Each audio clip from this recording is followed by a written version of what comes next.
آپ یقین کریں میں اتنا میرا دل ہے کہ پبلک یہ خود اپنی آنکھوں سے دیکھے کہ یہ کیا تھا. اب میں آپ کو بتاتا ہوں یہ ہوا کیا. ہوا یہ کہ ہمارا امریکہ میں جو امبیسڈر تھا اس کی ایک ملاقات ہوئی امریکن آفیشل کے ساتھ. اب امریکن آفیشل جو تھا اس کی بس صرف میں تھوڑی سی بات آپ کو بتاتا ہوں کہ اس نے کہا کیا. اس نے پہلے کہا کہ جی عمران خان کو روس نہیں جانا چاہیے تھا. پھر وہ جو کہتا, اور میں یہ چاہتا ہوں آپ قوم ذرا غور سے میری بات سنیں کہ اس نے کہا کیا. کہتا کہ اگر عمران خان اس میں سے بچ جاتا ہے عدم اعتماد سے تو پاکستان کو بڑا مشکل یعنی کانسیکوینسز فیس کرنے پڑیں گے. تکبر دیکھیں کہ اگر عمران خان یعنی سٹنگ پرائم منسٹر اگر وہ نہیں ہٹتا اس میں سے تو پاکستان کو نقصان ہوگا. اور پھر کہتا لیکن اگر وہ ہار جاتا ہے تو پاکستان کو معاف کر دیا جائے گا. یعنی یہ بھی نہیں اس نے کہا کہ اگر وہ نہیں آتا تو جو بھی دوسرا آئے گا پہلے ہم دیکھیں گے وہ کیا کر رہا ہے پھر ہم اس کو معاف کریں گے. اس نے کہا جو بھی آئے گا معاف کر دیں گے. یعنی کہ اس کو پتا تھا کہ کس نے آنا ہے, کس نے اچکن سلوائی ہوئی ہے, کون تیاری میں بیٹھا ہوا ہے, اسے سب پتا تھا. کہ دیکھیں ہم 22 کروڑ لوگ ہیں. 22 کروڑ لوگوں کے لیے کتنی توہین ہے کہ ایک حکم دے رہا ہے 22 کروڑ لوگوں کے الیکٹڈ سربراہ کو. وہ پتہ نہیں وہ کس کو حکم دے رہا ہے کیونکہ میں تو چیف ایگزیکٹو ہوں, مجھے نہیں دے رہا. وہ کسی کو کہہ رہا ہے کہ اگر یہ آپ کا پرائم منسٹر بچ جاتا ہے تو آپ کو فیس کرنے پڑیں گے کانسیکوینسز. اور پھر کہتا ہے کہ اگر یہ ہٹ گیا تو معاف کر دیں گے ہم آپ کو. میں صرف آپ کو یہ کہنا چاہتا ہوں کہ میرے پاکستانیوں, اگر ہم نے اس طرح ہی زندگی گزارنی ہے تو ہم اپنے آپ سے سوال پوچھیں کہ ہم آزاد ہوئے کیوں تھے. ہم کیوں 23 مارچ کو سیلیبریٹ کرتے ہیں, ہم کیوں جناب 14 اگست کو بڑا جشن بناتے ہیں. اگر ہم نے اسی طرح رہنا ہے کہ باہر سے حکم آ رہا ہے کہ جی آپ نے اگر اس کو نہ ہٹایا. اپنی قوم سے کہنا چاہتا ہوں کہ دیکھیں یہ ضروری ہے ہم سب کے لیے فیصلہ کرنا کہ ہم کیا چاہتے ہیں. ہم ایک آزاد قوم بننا چاہتے ہیں, خوددار قوم بن کے رہنا چاہتے ہیں, یا اس طرح کے غلام چاہتے ہیں. اور کس طرح کے غلام. کیوں ان کو پتا تھا کہ جناب شیروانی سے لائی ہوئی ہے شہباز شریف سے. اس نے باقاعدہ میسیجنگ کی. اس نے کہا جناب بیگرز آر ناٹ چوزرز. ان کو میسج کہ جی جو مقروض ملک ہوتا ہے اس کو غلامی کرنی پڑتی ہے. Beggars are not choosers. وہ دوسرا ان کا منسٹر بھیجتا ہے جی ہم تو لائف سپورٹ مشین پہ ہیں تو وہ تو جب امریکہ چاہے بند کر دے, یعنی ہم تو ہیں غلام. پہلے تو ان دونوں سے پوچھو کہ آپ 30 سال سے یہ ساری آپ کی پارٹیز حکومت میں تھی تو کس نے یہ لائف سپورٹ مشین اور یہ مقروض کیا ملک کو. یہ کیا 3.5 سال میں ہوا ہے؟ 30 سال سے تو آپ پاور میں بیٹھے ہوئے ہیں. اور آج آپ کہہ رہے ہیں کہ جی کیونکہ جی ہمیں پر قرضے چڑھے ہوئے ہیں تو ہمیں تو غلامی کرنی پڑے گی. تو وہ کیوں یہ کہہ رہے ہیں کہ جی اس کو نکالنا ہے. کیا میں نے ان کے غلطی کی ہے, کیا جرم کیا ہے؟ اور میں آپ کو بتاتا ہوں جرم کیا ہے. سب سے بڑا جرم یہ ہے کہ انہوں نے ساری پروفائل جب میری دیکھی اور ان کو پتا ہے پہلے سے کہ اس نے ڈرون اٹیکس کی مخالفت کی, اس نے عراق وار کی مخالفت کی, اس نے افغانستان مسلسل کہتا رہا کہ یہ ملٹری سلوشن نہیں ہے افغانستان میں, یہاں مذاکرات سے بات ختم ہوگی. اس نے ڈرون اٹیکس جب ہوئے یہاں, یہی جو بیگرز آر ناٹ چوزرز یہ اور اس کا بھائی جب پاور میں تھے اور آصف زرداری, تو 400 ڈرون اٹیکس جب پاکستان میں ہوئے تو کس نے بولا, کس نے مظاہرے کیے, کس نے دھرنے دیے؟ عمران خان نے دیے. تو ان کو سب پتا تھا.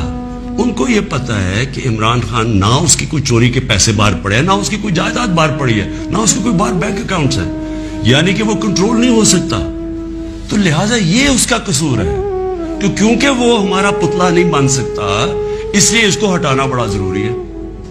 اور یہ سارا کچھ جو ڈرامہ ہو رہا ہے یہ صرف ایک آدمی کو ہٹانے کے لیے ہو رہا ہے. تو 400 ڈرون اٹیکس میں نے بتایا, یہ کبھی ان کے منہ سے سنا تھا کہ یہ ہر ہیومینیٹیرین لاز, ہر ہیومن رائٹس کی وائلیشن ہے کہ آپ آپ ان کی مدد کر رہے ہیں, آپ قربانیاں دے رہے ہیں, اور وہ آپ ہی بمباری کر رہے ہیں.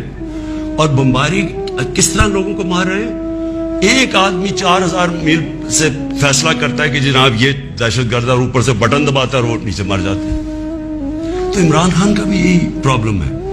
میں یہ کہتا ہوں کہ کسی سے ہماری لڑائی نہیں ہے, نہ میں کسی کا اینٹی ہوں, نہ کسی ملک کا اینٹی ہوں. میں صرف یہ کہتا ہوں کہ جو میرے لوگوں کے فائدے کے لیے پہلی چیز وہ ہے, میرے 22 کروڑ لوگوں کے لیے, اس کے بعد میں دنیا کی باقی چیزیں ماننے کے لیے تیار ہوں. لیکن میں اپنے لوگوں کو قربان نہیں کر سکتا کسی اور قوم کے خاطر جو ہم نے وار آن ٹیرر میں کیا ہے. میں آپ کو بتاتا ہوں, ہمارے یہاں جو صاحب اقتدار ہیں وہ ڈالرز کے لیے میں آپ کو کہہ رہا ہوں, ہمیں جنگوں کے اندر پھنسا دیتے ہیں. ہم جب سوویت یونین کے خلاف جو ہم فرنٹ لائن سٹیٹ بن گئے تھے, اگر ہم ڈالر امریکہ سے ایڈ لیے بغیر کرتے تو وہ بہت اچھی چیز تھی. ہم پھر اپنے بھائیوں کے لیے, افغانستانوں کی آزادی کے لیے مدد کر رہے تھے. لیکن جب ہم کہہ رہے ہیں کہ جی یہ پینٹس ہیں, ہمیں اتنے پیسے چاہیے, پیسے لے کے جب آپ کسی کے ساتھ شرکت کرتے ہیں وہ آپ کی عزت نہیں کرتے. جیسی وہ ہم افغانستان کا وہ روسی جب وہاں سے گئے, 2 سال کے بعد پاکستان کے اوپر سینکشنز لگ گئی. کسی نے نہیں پرواہ کی کہ ہم نے کتنی قربانی دی. 50 لاکھ پاکستان میں ریفیوجیز تھے, کلیشنکوف, سیکٹیرین ٹیررزم, وہ سارا اس کے کسی نے نہیں اپریشیٹ کیا کہ جی پاکستان, بلکہ انہوں نے سینکشنز لگا دی کیونکہ وہ ہم تو پیسے دے رہے ہیں, اس لیے کوئی پرواہ نہیں. وہ پھر 9/11 آیا, پھر ہم ان کے ساتھ چلے گئے, اور پھر ہم نے کہا جی ہاں ہم بڑی کوئی جنگ لڑ رہے ہیں. پہلے ہم فورن آکوپیشن کے خلاف جنگ لڑ رہے تھے, اب ہم کہہ رہے ہیں کہ جو فورن آکوپیشن ہے اس کے خلاف جو لڑتا ہے وہ دہشت گرد ہے. اب ہماری 22 کروڑ لوگ ہیں, ہمیں سب سے زیادہ کوشش کرنی ہے کہ کیسے ہم نے اپنے لوگوں کو غربت سے نکالنا ہے. وہ غربت سے ہم تب نکالیں گے جب ہم کسی کانفلکٹ کا حصہ نہ بنے, جب ہم امن میں شرکت کریں, لیکن جنگ میں کسی کے ساتھ شرکت نہ کریں. اگر کوئی کہے بیسس چاہیے تو نہیں, ہم بیسس دے سکتے کیونکہ ہم پہلی مار کھا چکے ہیں اس پہ. اس لیے وہ مجھے افسوس سے کہنا پڑتا ہے کہ ان کو وہ لوگ پسند ہیں جو کہ ان کی ہر بات مانیں گے, جو کہیں گے کہ بیگرز آر ناٹ چوزرز, جو کہیں گے کہ جی پاکستان لائف سپورٹ مشین پہ تو مدد کرو. ان کو اس طرح کے لوگ چاہیے, یعنی جو پہلے سے گرے ہوئے ہوں گے. وہ کہتے ہیں نا, وہ طفل کیا گرے جو گھٹوں کے بل چلے, جو گھٹوں کے اوپر بیٹھے وہ ان کو پسند ہے. لیکن میں اپنی یوتھ سے آج کہنا چاہتا ہوں کہ دیکھیں, آپ کا مستقبل آپ کے ہاتھ میں ہے, ملک کی ساورنٹی آپ کے ہاتھ میں ہے. اپنی جمہوریت کو, اس کی حفاظت کون کرتا ہے؟ کوئی فوج نہیں کر سکتی جمہوریت کی حفاظت, کوئی باہر سے فورن پاور نہیں کر سکتی. قوم اپنی جمہوریت کی حفاظت کرتی ہے, قوم اپنی ساورنٹی کی حفاظت کرتی ہے. یہ جو ہماری ساورنٹی کے اوپر اٹیک ہوا ہے, میں آج آپ کو کہہ رہا ہوں, آج آپ اس کے اوپر سٹینڈ نہیں لیں گے, آگے سے یہ ہوا کرے گا کہ جو بھی آئے گا نا پاور میں, جو بھی آئے گا وہ پھر سب سے پہلے دیکھے گا کہ جب کوئی سپر پاور تو ناراض نہیں ہو رہی, اور وہ پھر وہی کرے گا جو وہ چاہیں گے, کیونکہ اس کو ڈر ہوگا کہ انہوں نے 5, 10, 15 ارب روپیہ خرچ کرنا اور میری کرسی الٹا دینی ہے. جس طرح یہ ہے کہ بیگرز آر ناٹ چوزرز, اسی طرح کے لوگ آئیں گے. ہم امریکہ کو بار بار ان کو سمجھائیں کہ ہم کوئی میں عمران خان اینٹی امریکن نہیں ہے, لیکن ہم نے بڑی بری حالات دیکھے ہوئے ہیں. ہم نے آپ کی ہم کو ٹیشو پیپر کی طرح استعمال ہونے والی قوم نہیں ہے کہ آپ استعمال کریں اور پھر پھینک دیں. ہم آپ کے ساتھ جب جو ایک ورڈ ہوتا ہے میوچلی بینیفٹ, آپ کو بھی جس کا فائدہ ہو ہمیں بھی فائدہ ہو. ون سائیڈڈ ریلیشن شپ کسی سے نہیں چاہیے. کہ دیکھیں, میں تو یہ امپورٹڈ گورنمنٹ کو بالکل تسلیم نہیں کروں گا. میں نکلوں گا اپنی قوم کے اندر. میں تو ہمیشہ, میری تو کوئی باپ پولیٹکس میں نہیں تھا, میرا کوئی رشتہ دار یا کوئی میں پولیٹیکل فیملی سے تھا نہیں. میں نے تو شروع کی عوام کے اندر نکل کے, 14 سال مذاق اڑتا رہا. تھوڑے سے لوگ تھے میرے ساتھ, اور کرتے کرتے اللہ کا کرم ہے کہ ایک دن اللہ نے عوام کے دل میری طرف موڑ دیے. اس لیے وہ ہندوستان میں جو بیچارے مسلمانوں کے اوپر آج کل اتنے برے حالات ہیں, وہ انہوں نے بھی ووٹ دی تھی پاکستان کے لیے. انہوں نے اس لیے نہیں دی تھی کہ ہم آ کے ایک امپورٹڈ گورنمنٹ کے نیچے ہم بیٹھ جائیں اور ہم جی حضوری کریں اور ہم کہیں جی ہم تو بیگرز آر ناٹ چوزرز. اس لیے نہیں پاکستان بنا.